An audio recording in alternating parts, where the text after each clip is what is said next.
আসসালামু আলাইকুম। আপনারা সবাই কেমন আছেন? আলহামদুলিল্লাহ আমরা সবাই ভালো আছি। প্রতিদিনের মতো আজকেও একটি নতুন ভিডিও শুরু করেছি। আজকের ভিডিওটা আমি সকাল থেকে শুরু করেছি। এখানে সকালের নাস্তা বানাতে আসছি। গতকালকে অনেকগুলো রুটি বানানো হয়েছে, রুটিগুলা খাওয়া যায় না, এটা আমি ফ্রিজে ফ্রোজেন করে রেখে দিয়েছি। তাই আজকে ভাজতেছি রুটিগুলা। আমি শুধু একটা করে সেকা দিয়ে রেখেছিলাম। আর এখানে পেঁপে আলু ভাজি করেছি, পাঁচফোড়ন দিয়ে। ভাজিটা খেতে অনেক মজা হয়েছে। সাফাদের আব্বুকে সকালবেলা দিয়েছিলাম, খেয়ে বলতেছে ভাজিটা অনেক মজা হয়েছে।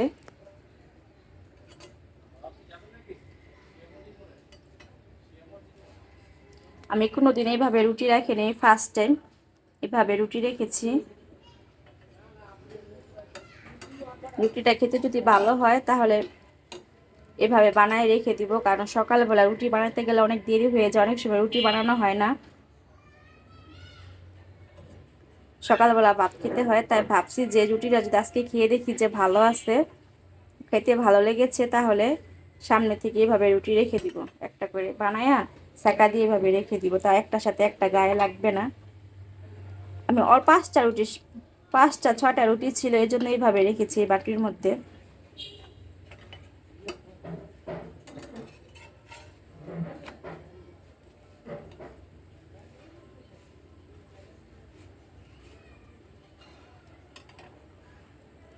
এই যে আমাদের নাস্তাটা বানিয়ে নিয়েছি, সাফান বসেছে, সাথে পাশে মেয়েও আছে। এখন খেয়ে নিব। এক প্লেটের মধ্যে নিয়েছি, তিনজন খেয়ে নিব। বিসমিল্লাহ।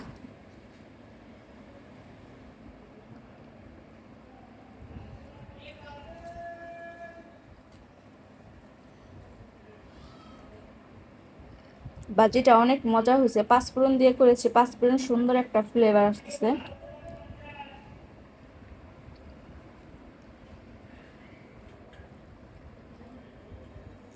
নাস্তাটা শেষ করি। সকালের নাস্তা খেয়ে ঘরদুয়ার গুছায় এখন রান্না করতে চলে আসছি। দুপুরবেলা এখানে 4টা ইলিশ মাছ নিয়েছি, 4টা কচু দিয়ে রান্না করবো। আমি এই যে কচুর মুখিগুলা কিনেছি, রান্না করবো। আর এখানে করলা আছে, এই করলা দিয়ে আমি শিং মাছ রান্না করবো, শিং মাছের ঝোল করবো। এই গরমের মধ্যে করলা ঝোল খেলে অনেক ভালো লাগে, মজা লাগে। শিং মাছ দিয়ে করলাটা ঝোল করবো, আর কচু দিয়ে ইলিশ মাছ রান্না করবো। এখন আমি সবকিছু কেটে কুটে ধুয়ে পরিষ্কার করে তারপর রান্না করতে যাব। এখানে আমি সবকিছু কেটে কুটে ধুয়ে টুয়ে নিয়েছি, একটা করে রেডি করবো আর একটা করে বসাই দিব।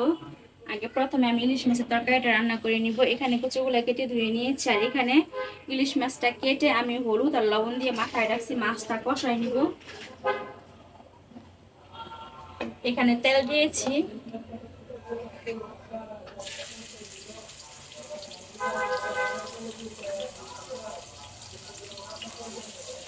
একটু বেশি করে তরকারি রান্না করতেছি। আজকে ননাসের বাসায় যাবো ননাসকে দেখতে, তাই আমি একটু তরকারি নিয়ে যাবো, যেটাই রান্না করে আমাদের খাওয়ার জন্য ওখান থেকে একটু একটু করে নিয়ে যাবো ননাসের জন্য।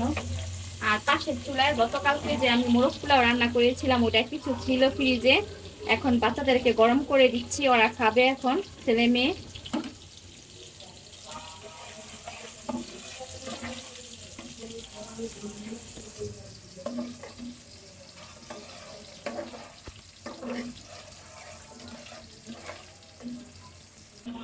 পেঁয়াজটা ভেজে পানি দিয়েছি মশলা কষানোর জন্য, মাছটা কষাবো। অল্প করে আদা রসুনের পেস্ট দিলাম, ইলিশ মাছে দিতে হয় না, তারপর অল্প করে দিয়েছি। এখানে যেহেতু কচু নিয়েছি, কচুর মধ্যে একটু রসুন পেস্ট দিলে ভালো হয়।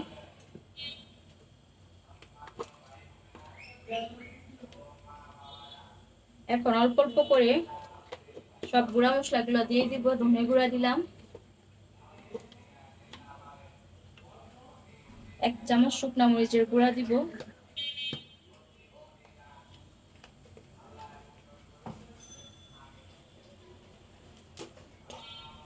আমি হলুদের গুঁড়া দিয়ে দিব 1 টেবিল চামচ।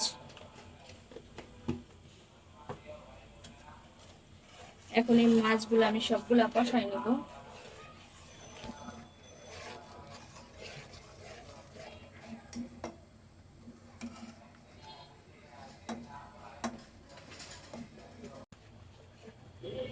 মাছগুলা মশলার সাথে কিছুক্ষণ কষাই নিব।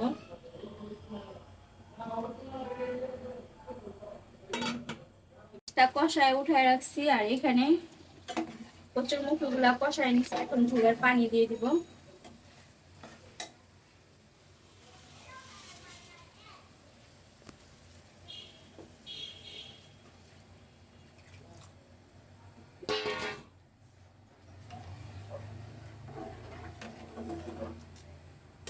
কিছু কাঁচামরিচ দিয়ে দিব।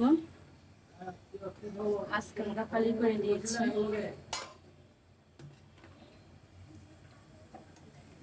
এখন এই মাছগুলা, কষানো মাছগুলা সবগুলা দিয়ে দিব এখানে। এখানে আমার ইলিশ মাছ রান্না করা হয়ে গেছে কচুরমুখী দিয়ে।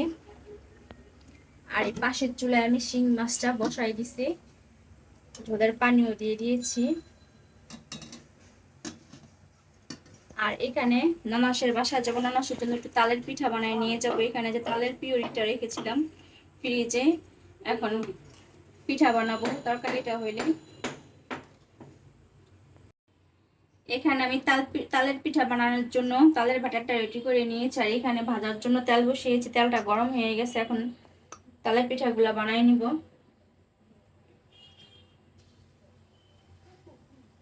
ছোট ছোট করে এইভাবে বানাই নিব। আমি আজকে নারকেল দিই নাই, কেন নারকেল আমার নানাসের নারকেল খাওয়া নিষেধ, তাই আজকে আর নারকেল ছাড়া সবকিছুই দিয়েছি। চিনি দিয়ে,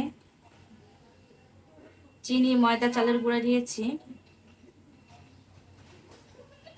ছোট ছোট করে এইভাবে বানাই নিব সবগুলা পিঠা।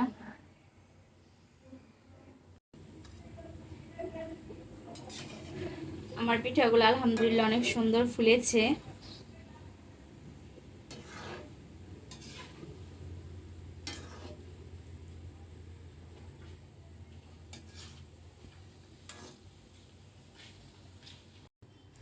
এখানে কিছু ভেজে নিয়েছি আমি, আর এখানে কিছু ভাজতেছি। সবগুলা একইভাবে সবগুলা ভেজে নেব আমি।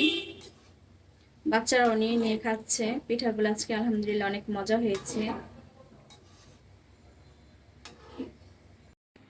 এখানে আমার সবগুলা তালের পিঠা বানানো হয়ে গেছে। আর এই পাশে আমি ননাসের বাসায় যাব। ননাসের বাসার পাশে ছোট দেবরের বাসা।